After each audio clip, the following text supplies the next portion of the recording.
ఒకసారి మనం ఆలోచన చేయగలిగితే ఈరోజు మనిషి తన జీవితంలో ప్రతిదీ కూడా కొత్తగా ఉండాలని కోరుకుంటున్నాడు, కొత్తగా ఉంచడానికి కూడా ప్రయత్నం చేస్తున్నాడు. చూడండి, మనిషి జీవితంలో మనము కొన్ని ఉదాహరణలు మనం చూసుకోగలిగితే, మనిషి ఇల్లు పాతదైపోయింది అనుకోండి, ఆ ఇంటిని ఏం చేస్తాడంటే కొత్తగా మార్చుకుంటాడు. ఎందుకంటే ఇల్లు కొత్తగా ఉండాలని మనిషికి అర్థమైంది.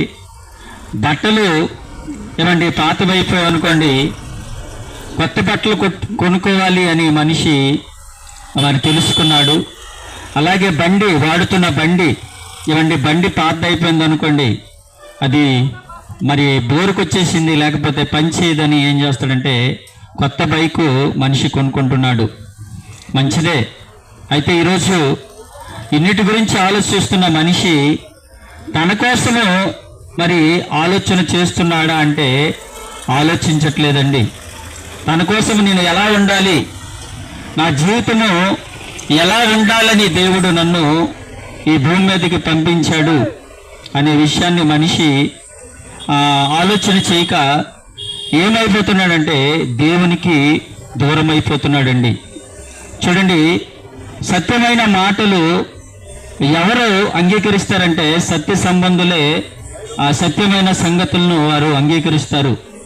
ముందు మనం ఏం చేయాలంటే వినిన మాట నిజమో కాదో ఒకసారి మనము పరిశీలన చేయాలి, ఒకసారి ఆలోచన చేయాలి మనము.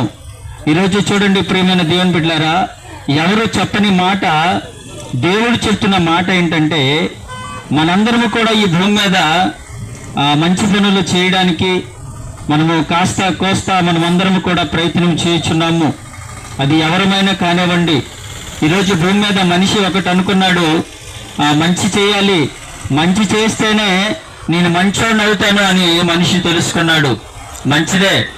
అయితే మనిషి ఈరోజు మంచి పనులు చేస్తున్న మనిషి పూర్తిగా మంచి పనులు చేస్తున్నాడా లేకపోతే సగముగా చేస్తున్నాడా అంటే, దేవుడు వాక్యములో దేవుడు చెప్తున్నాడు, నీతిమంతుడు లేడు, ఒక్కడును లేడని దేవుడు చెప్తున్నాడు. ఈ మాట వినంగానే మనకేమనిపిస్తుంది చెప్పండి? దేవుడంటే ఇలా నీతిమంతుడు లేడు, ఒక్కడు లేడంటే మేము నీతిమంతులము కామా అనే ఆలోచన మనకు వస్తుంది. కానీ ప్రియమైన దేవుని బిడ్డలారా, దేవుడు చెప్పిన మాట సత్యమైనది. ఎందుకంటే మన నీతి ఎలాంటిదంటే మిక్స్. కొన్ని రోజులు మంచిగా ఉంటాము, కొన్ని రోజులు మనము చెడ్డగా మనం బ్రతుకుతాము. అది ఎవరైనా చెప్తున్నా, నేనైనా